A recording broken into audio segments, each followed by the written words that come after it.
quand il arrive ça, on se dit, coûte que coûte, il faut que le festival il se fasse. Il y a 10 ans, une étincelle d'engagement antifasciste a allumé la flamme du Lyon Antifa Fest. Aujourd'hui, nous revenons sur une décennie d'histoire. Une histoire racontée par ses fondateurs.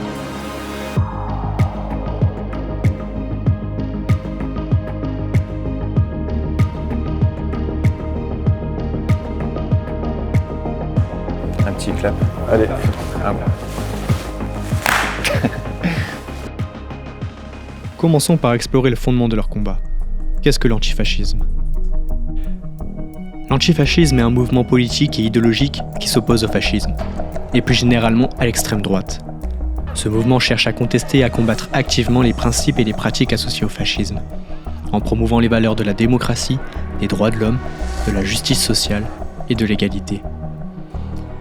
Les antifascistes s'engagent dans des actions militantes, des manifestations et d'autres formes de résistance politique comme le Lyon Antifa Fest pour contrer la montée du fascisme et défendre les idéaux démocratiques. L'antifascisme est aussi un combat plus large associé à la lutte contre le racisme, la xénophobie et toute autre forme d'oppression, cherchant ainsi à promouvoir une société plus inclusive et égalitaire. Revenons aux origines, aux moments clés qui ont façonné cette histoire. C'est en 2013, en réaction à la manifestation de l'extrême droite à Lyon, organisée par le comité du 9 mai, qu'un groupe de 25 antifascistes a décidé de contre-manifester. Cet épisode particulier a été le catalyseur qui a ensuite conduit à la naissance du Lyon Antifa Fest. Lors de cette manifestation, les antifascistes ont été arrêtés, créant ainsi l'affaire des 25. Et en fait, à l'origine, du coup, on était une bande de potes qui militaient dans le milieu antifa lyonnais, mais en mode affinitaire. Donc pas d'organisation, pas de groupe, pas de revendication, on faisait nos trucs, voilà. Et il est arrivé un jour, il y avait donc à l'époque les Jeunesses Nationalistes à Lyon, qui était un groupe fasciste lyonnais avec Gabriac, Benedetti, etc., qui ont eu l'idée de faire la manif du C9M, qui est une grosse manif fasciste normalement à Paris. Ils ont décidé de la délocaliser à Lyon, parce qu'ils se sentaient tellement puissants qu'ils se sont dit bah tiens, pourquoi pas la faire aussi à Lyon. Et pour nous, c'était pas possible. On n'avait pas laissé une manif fasciste se faire dans Lyon, surtout qu'en fait, il n'y avait pas du tout à l'époque, là, quand ils ont déposé leur truc, il n'y avait pas du tout d'interdiction prévue par la préfecture.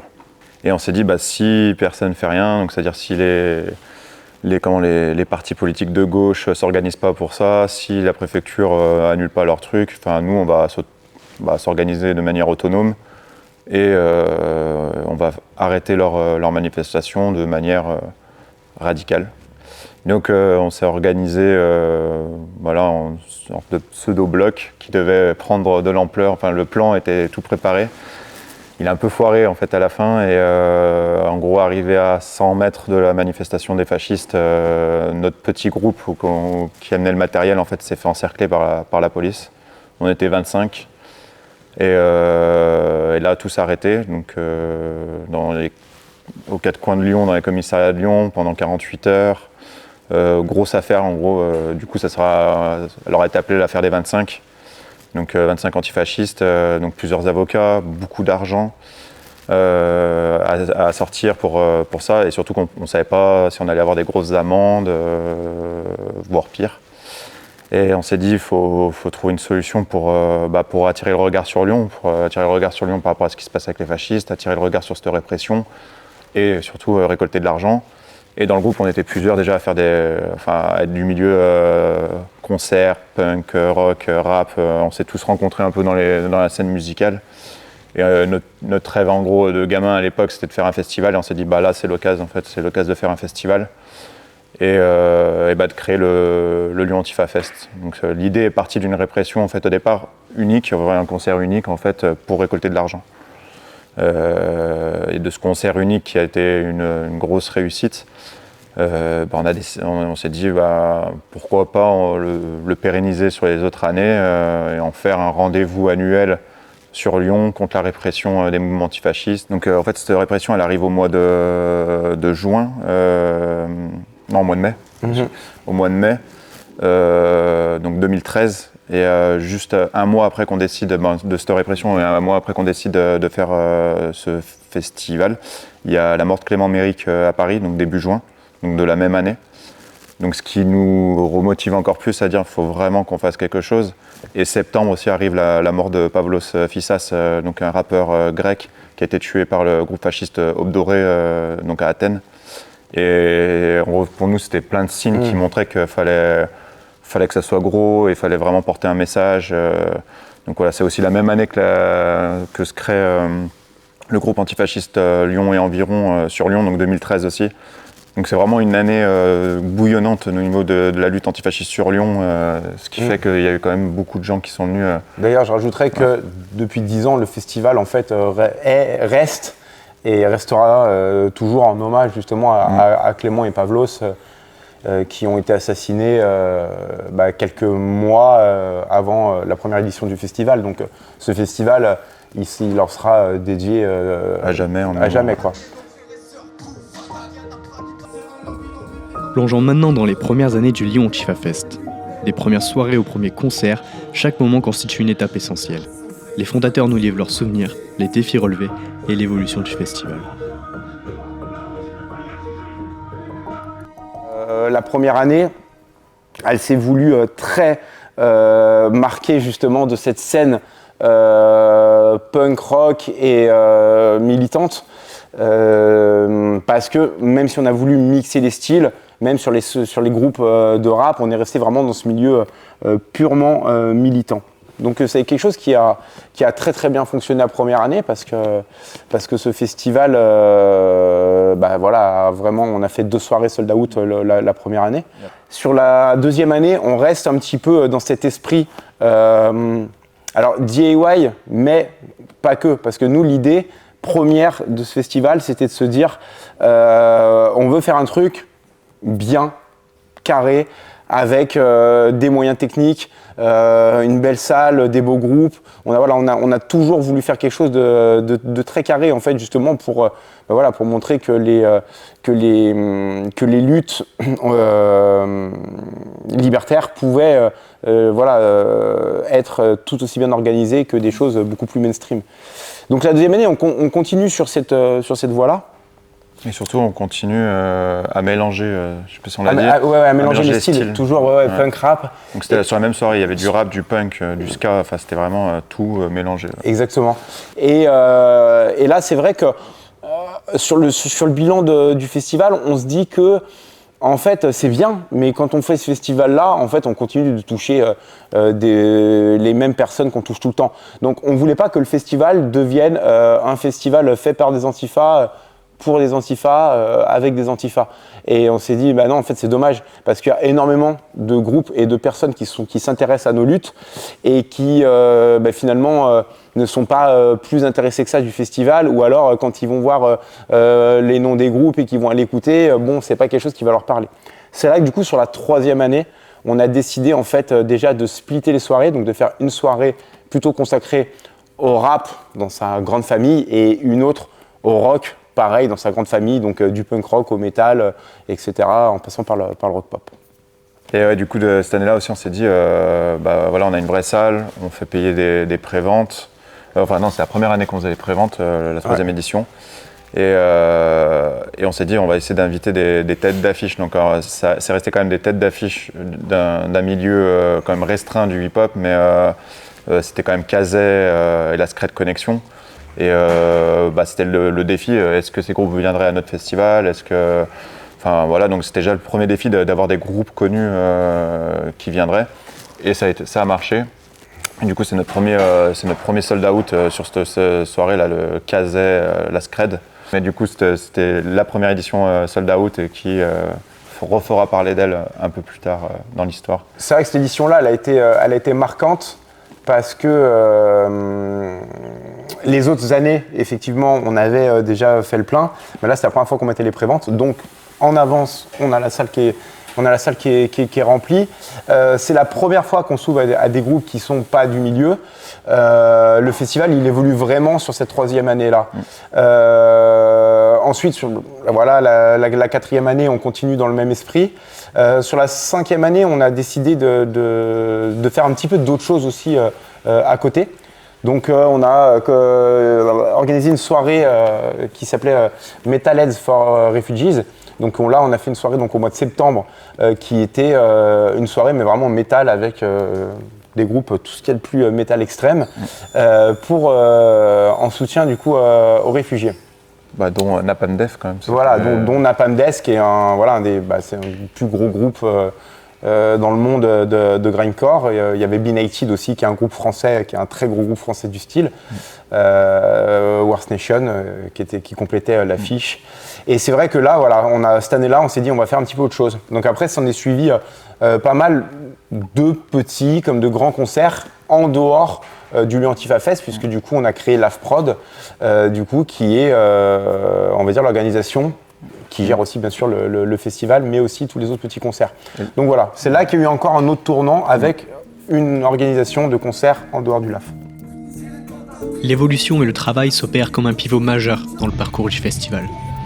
Nous explorerons désormais les méandres de son développement, plongeant dans les détails financiers, les structures organisationnelles qui ont émergé, les divers styles qui ont marqué son évolution et le dévouement des organisateurs qui ont contribué au succès de cet événement. Voilà, la première et deuxième année, ça restait dans l'esprit de ce qu'on voyait d'habitude dans les squats, dans les festivals Antifa de l'époque. La troisième année, vu qu'on change un peu ce truc-là de mettre hip-hop, rock séparé et en plus de faire payer un peu plus cher les places, enfin un peu plus cher entre guillemets.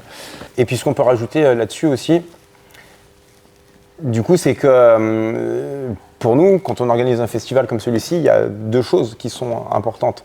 La première, c'est de dégager un peu de bénéfices pour pouvoir, asseoir le festival dans la durée, que le festival soit périn. De deux, pour pouvoir reverser aussi de l'argent en soutien, parce que c'est le but du festival. Donc nous, on est toute une équipe de bénévoles, que ce soit dans l'équipe organisatrice du festival, mais aussi le jour J. On est toute une équipe de bénévoles, mais autour du festival, il y a des gens qui viennent travailler, dont les groupes, les techniciens et les techniciennes qui accompagnent les groupes, les techniciens et techniciennes de la salle. Donc pour nous, en fait, c'est aussi très important de payer tous ces gens, parce que le milieu du spectacle, je le répète, reste un milieu très précaire. Donc nous, c'est ce qu'on a cherché à expliquer aux gens.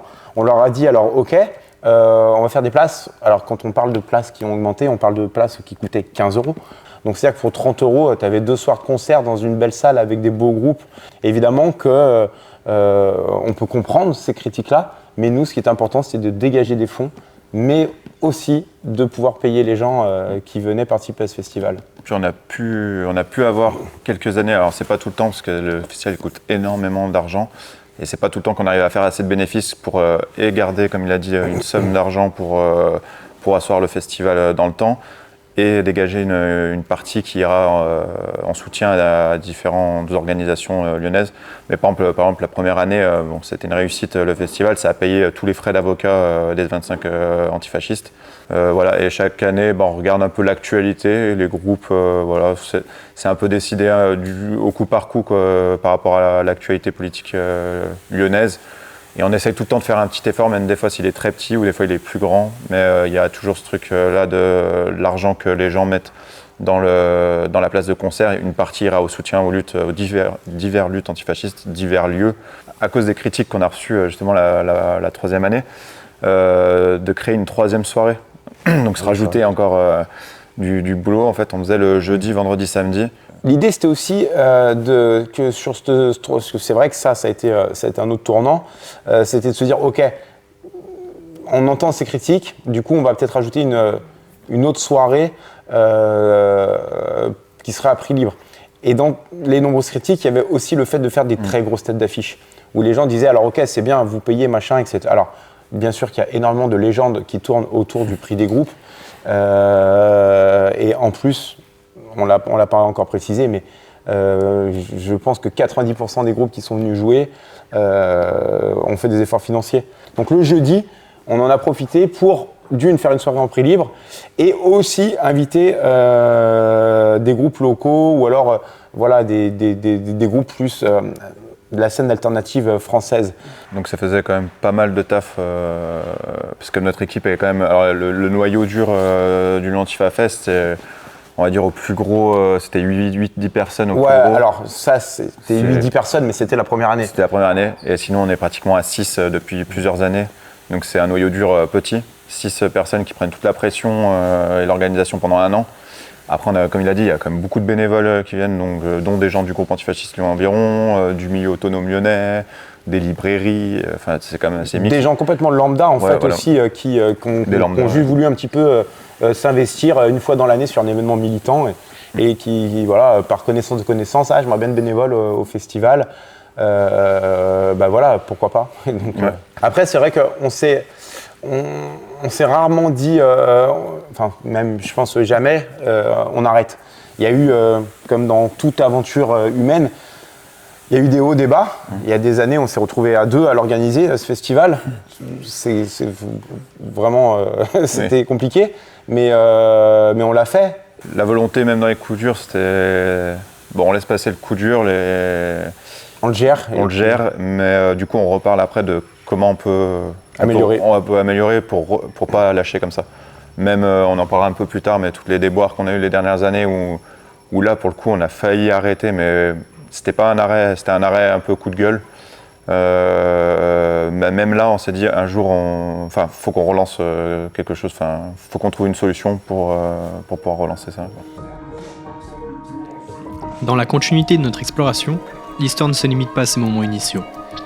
Immergeons-nous également dans les efforts soutenus des artistes qui ont participé, dévoilant leur engagement passionné et leur influence inestimable sur l'évolution du festival et à lui conférer une identité singulière. Les artistes au cœur de l'événement.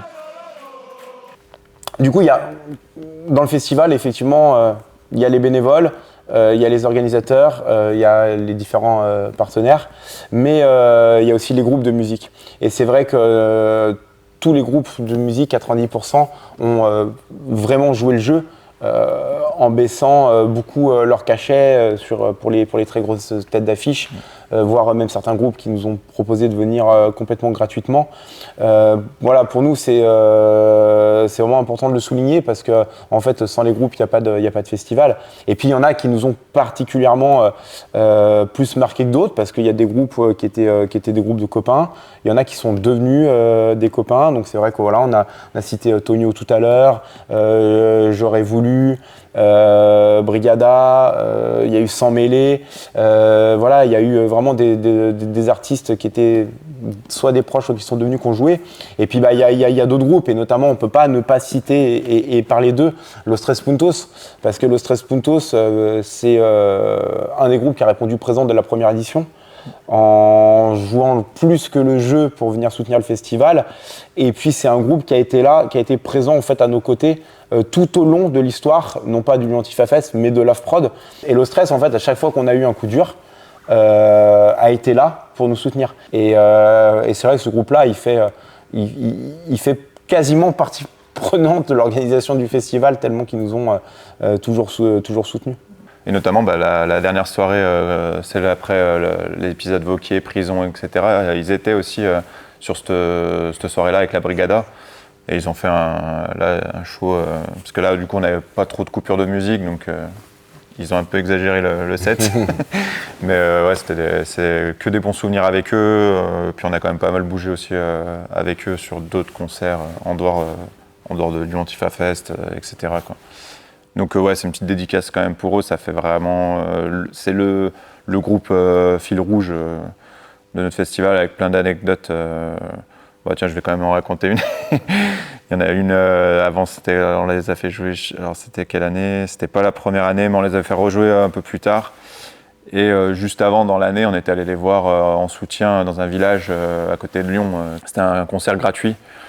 C'était la fête de la musique et Los Tres Puntos jouait là-bas. Et nous, on y allait après une manif antifasciste lyonnaise. On a monté avec un minivan à une dizaine. Et on a encore nos t-shirts de la manif, donc t-shirts Antifa, on était des sapins de Noël, on était bien affichés, mais on ne savait pas trop où on mettait les pieds. Et en fait, c'était un village de campagne quoi, où les gens, ils ne savaient pas que Los Tres Puntos, c'était des gens quand même qui portaient un message politique.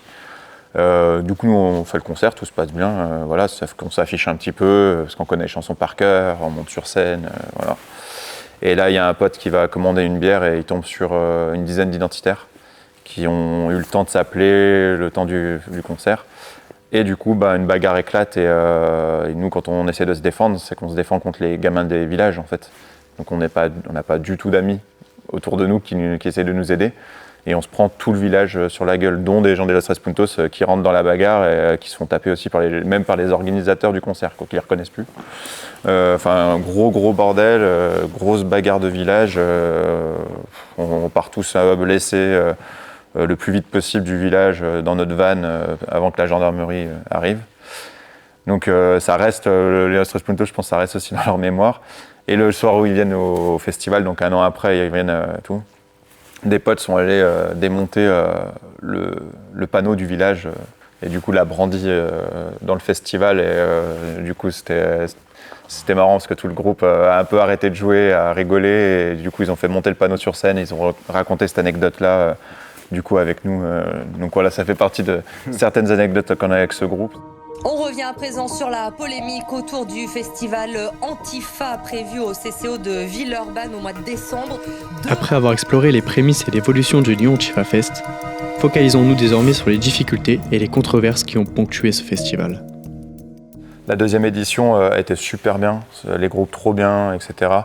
Mais financièrement, c'était un peu ramasse. On n'avait pas fait les places du coup assez chères et on s'en est sorti, mais c'était juste et c'était notre premier coup dur en mode waouh, est-ce qu'on va continuer ou est-ce que c'est possible de continuer Et bon, finalement, sur la troisième édition, c'est un succès, donc voilà, ça a été passé.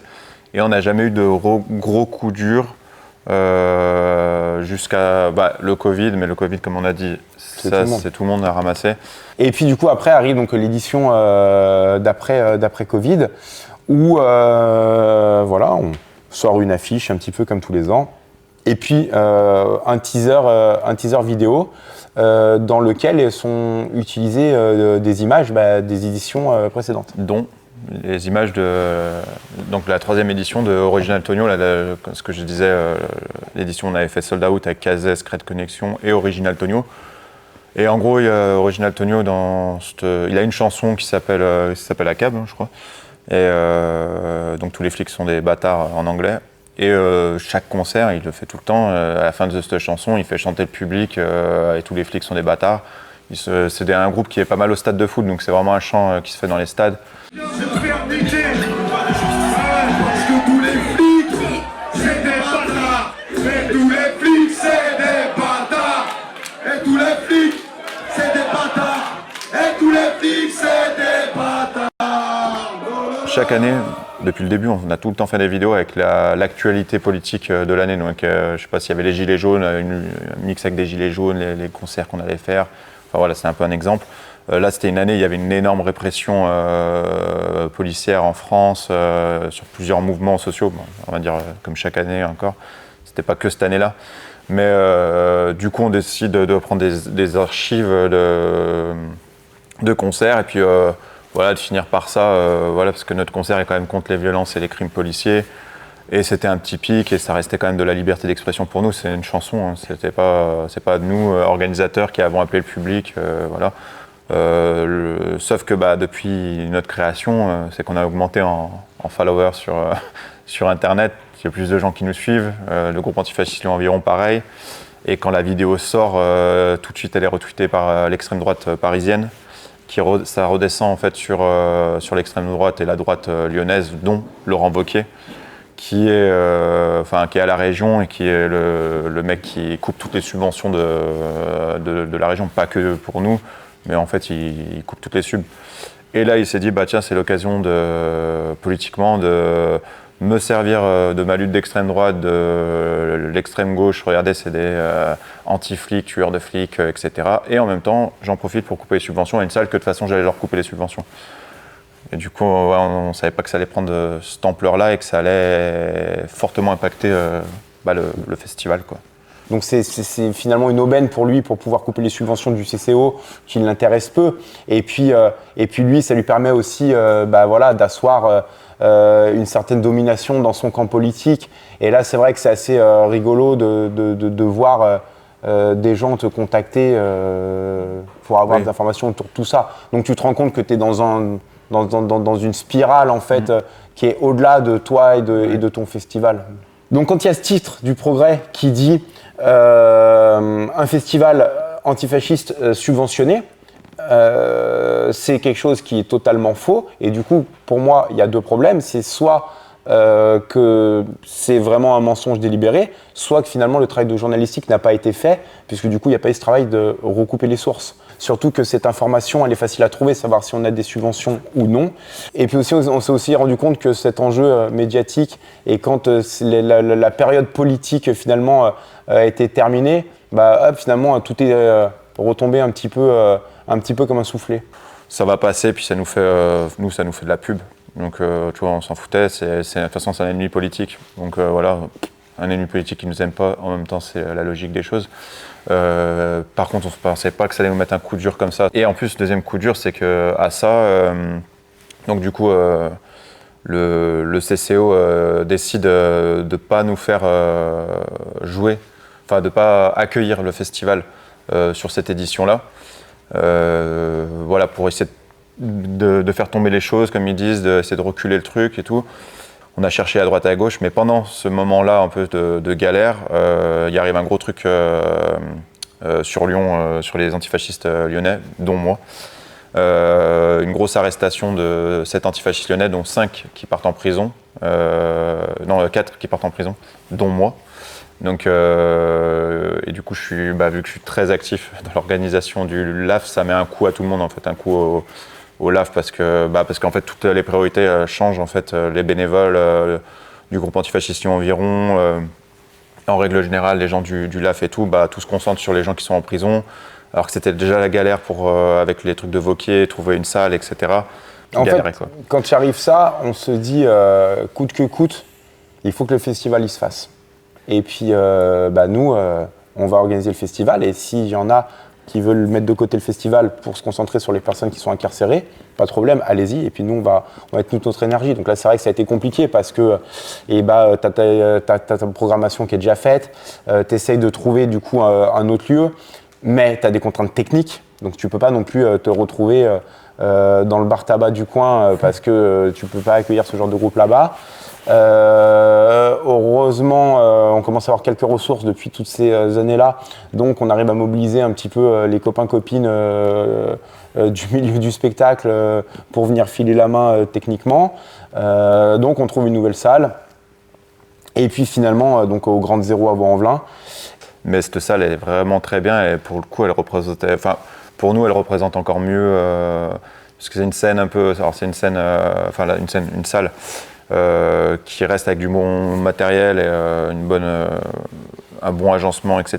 Mais elle a un peu ce côté-là qui rappelle un peu les débuts du Antifa Fest, avant qu'on crée le Antifa Fest, nos concerts un peu dans les squats, quoi. Donc ça fait un mix, et je trouve pour cette édition-là, c'était super cool de le faire aussi là-bas. Et en tout cas, on les remercie pour cette année-là, parce qu'ils nous ont sauvé le festival, ils ont permis à ce qu'on se retrouve tous et toutes sur Lyon, pas que nous, les organisateurs et organisatrices, mais tous et toutes après une sale période, et de pouvoir continuer, et d'imaginer que le festival continue encore jusqu'à ses 10 ans, au moins.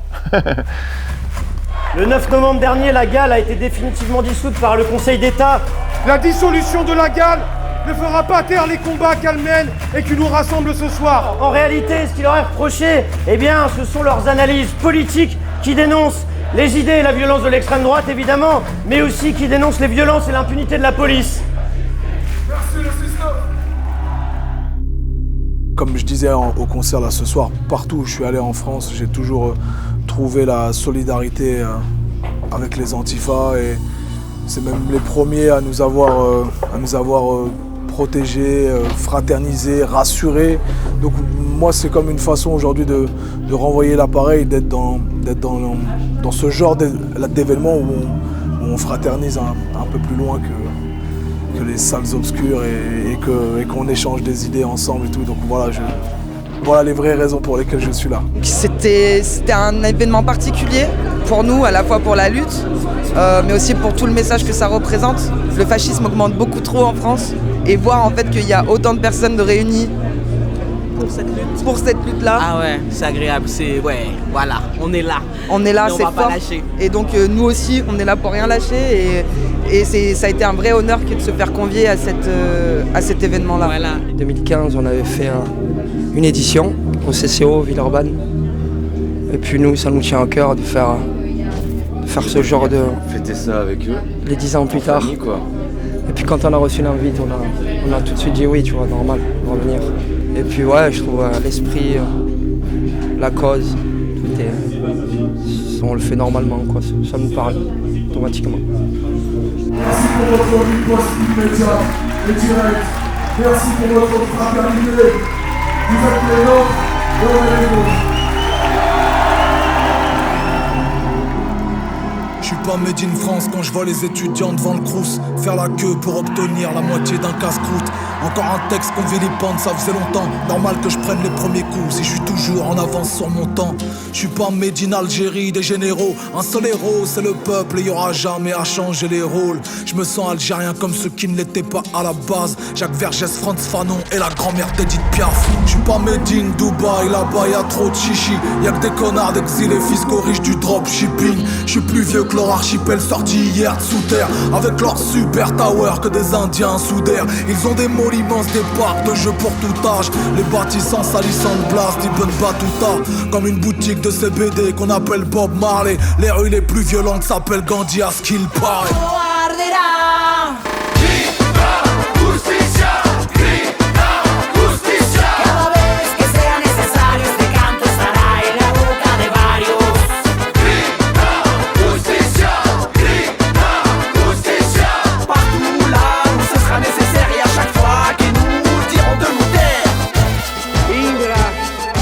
Cada vez que se